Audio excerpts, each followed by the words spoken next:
Okay. 5, 4, 3, 2, 1. I'm John Miglosh for the Wisconsin DMA and the International Society for Strategic Marketing. Okay, let's dig in. First, I want to start with something, a little fun, right? Let's get over here and talk to Ryan Reynolds about what's going on in the world. Reynolds, new owner of Mint Mobile. A few weeks ago, we were in the middle of shooting an epic first commercial. Let's take a look. Introducing. That's as far as we got before. So instead of using the magic of film, I'm going to use the magic of slides. Let's go to screen share. Okay. Nope, that's not it. Here we go. Mint Mobile is premium wireless service that you can get for just $15 a month. That's the Mint Fox. Still not sure about him. That's right, you can save hundreds of dollars a year, according to math. I know, it's hard to believe, but so are the plots of like 60% of my films. Pretty sure this guy would approve. And because he's public domain, we can say that without any fear of legal action. Every presentation needs next steps. Here are mine. The next slide is a thank you slide with a mint field background. There are actually like 45 more. And here's a puppy. I just thought she was cute. Let's see what else we got here. You are a total. Nope. I am so That's the stuff. proud of you. Hey, Mommy. Gosh. Which just goes to show you, you can put up anything you want. Okay, well, I thought you'd get a kick out of that. So now I've got another really interesting story. I don't know what quite to make of this. I think it went on a little, Mark, I think it went on a little too much detail here. And this is a really great picture. This caught my attention with a lady with a bright red apple and a big butcher knife behind her back. Anyway, it turns out that there's a network of largely women-owned small businesses who do fancy letterpress embossed greeting cards, like custom. Very, very ornate, and they do it as a small business. And there's about 250 of them. And then there's this big women-owned corporation, Ivy League educated, all this stuff. The CEO of PaperSource, an accomplished woman with Ivy League. I think that's an epithet. That's a derogatory term. Credentials and board-level corporate experience in high fashion and retailing. Okay, well, this is where the thing goes wrong. So what happened is PaperSource placed lots of big orders with these greeting card people who were just about on the verge of going out of business because they, from the pandemic, they didn't have a way to market. They were marketing through this retailer. I hope as part of the pandemic, they found other sources, to market to, because, people are looking for this stuff. I'm sending out cards now. I don't know if you got one of them, but yes, I am. And so if you had an alternative source you could keep in business, if you were going through the PaperSource, they weren't placing any orders because they had just bought 30 stores that were all shut down because of the lockdowns. So anyway, they placed big orders, PaperSource did, and everybody was cheering because, happy days are here again. And then they declared bankruptcy and told them that you might get 20 cents on the dollar. Now, this is actually quite a common thing in retail. This is the way retailers operate. For example, if you remember the days when Sears was bought by Kmart. And what had happened before that was that Kmart declared bankruptcy and said that they were going to pay the retailers 20 cents on the dollar or 10 cents on the dollar.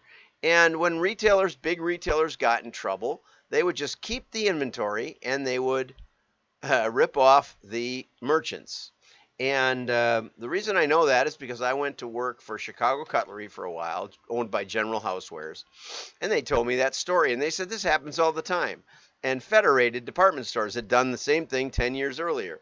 It's a common practice with big retailers, basically place big orders, keep the merchandise, and then don't pay. And because they represent a huge piece of your business, you can't afford to go around them. And so, uh, Chicago Cutlery hired me to build a chef's catalog where they could sell their products direct to consumers. They were stomping an 800 number on the bottom of their frying pans. They had a Calphalon like pan line, and I always forget the name of theirs though. Anyway, they were doing $100,000 a month, just people just seeing the 800 number and saying, what else can I order from you guys? That way they didn't scare the retailers. Well, we figured out a way that they could not scare the retailers. Pattern off for Sears, who had given 10% of the retail sales dollar, no, 10% of the direct sales dollar right back to the retail stores. So when Sears pulled the plug because the catalog wasn't profitable, well, it wasn't profitable because 10% of its profits were going directly back to the stores. That was the only reason. It was an on-paper loss, and the stores loved it. It was keeping the stores in business. Never mind. Anyway, so this is a really common thing. But the principle is, just because you want to do business with men doesn't mean that every man is going to be on the up and up, and vice versa. Okay? It's not about the gender that makes things work smoothly. It's about the ethics. And make sure you know who you're doing business with. That's just a principle of life. Okay, now let's go over here to, this is a really good article by Polly Wong. And Polly is the managing partner of Belardi Wong. I've met Donna Belardi a number of times, like at Namoa, but I've never met Polly, I don't think. But anyway, really great article. I really like it. It says a lot of direct consumers, that's what we're talking about, a lot of merchants decided to go direct to consumer because of these issues in retail. Okay, makes perfect sense. Now you know why. Okay, and they went to platforms like Facebook, and Facebook made it easy with robust identity data and a seamless way to reach lookalike audiences with self-serve automated tools. But there is a limit to how large a company can grow through Facebook alone. Every brand will hit a point of diminishing returns. This is a really great point. And it doesn't matter which, what medium you're using. It could be TV, it could be radio. The chocolate dipped strawberries grew largely through advertising on talk radio. And was really interesting because I was thinking about renting the list. I forget which client it was for, but the list broker said nobody rents this list. I said, why not? And they said because it's a one-time purchase. People purchase it as a novelty, and interestingly, no one repeat buys, and so and it's not a direct mail buyer per se. It's radio generated, and so it just doesn't. And the broker said, and everybody who tests it doesn't come back. So it's just not a great sustainable list. Well, it's because they only mailed radio and they were content to get new buyers all the time and they were growing like crazy. I don't know if they even still exist, but it's not sustainable. One medium alone is not sustainable. It just doesn't work. Okay. And you might even say that with mail, although in mail's case, you can tune it pretty well and you can be pretty sustainable. But I'm not saying that's the only thing you should be testing. For heaven's sakes, no. And also, mail inherently drives traffic to the web. Most mail order companies now also take orders online or over the phone, but there are some that still get a huge percentage, 20 plus, coming back in the mail, believe it or not. I know you don't believe it, but that's okay. I can tell you it's true. Okay, so having reached the point of diminishing returns, you might want to look at other channels. TV, over the top, it's something like that, on the top of the TV or something. It means that you can actually track it a little better. Podcasts, social platforms, performance-oriented digital display, and native. Okay, so anyway, direct mail belongs on that list. I would say direct mail belongs at the very top of that list. The first thing you should be testing is that. And because it's the most scalable, I think, it's the most easily scaled with marketing information plugged in, okay, beyond Facebook, okay? This was interesting. Learned this. Little overlap with Facebook. I don't know why that is. Maybe. I mean, I'm on both. Not as much on Facebook as I used to be. And we've gone basically to building our own community, sharing pictures over encrypted media rather than posting them to Facebook as a family. So that was how we used it for years. Okay, high value consumers that can be targeted with greater precision based on a wider variety of signals. That was one of the other interesting points in this article. You can combine data sets that are generally unavailable through Facebook, such as transaction level data. So I'm working with a website right now that's outdoor oriented, and we can actually get a very tight select people who've actually bought, it's actually hunting licenses, and are matched with purchasing in remote buying situations. I'll call it that. He calls it direct response, but it's the most indirect way to buy something. You don't see it. You don't see your payment. It's just all indirect. But anyway, we'll call it remote buying. So we can see that these individuals buy through, say, a Cabela's or a Bass Pro Shop or a Sportsman's Guide.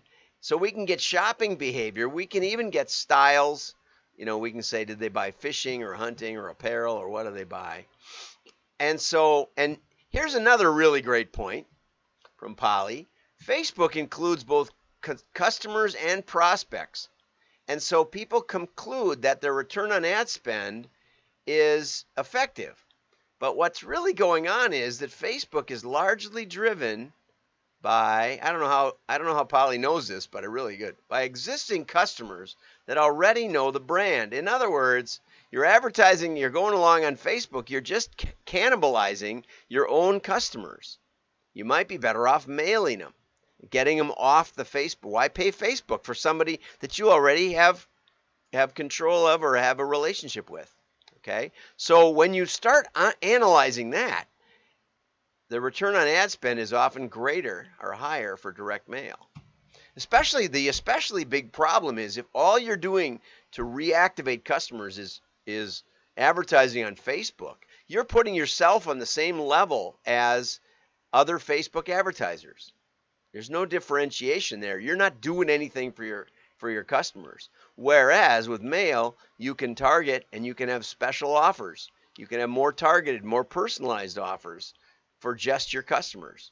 And you can also do higher introductory offers for your non-customers, and you can keep those separate, which is very difficult with Facebook. I'm not saying it's impossible. There's ways you can give Facebook an address list and let them do some kind of those things.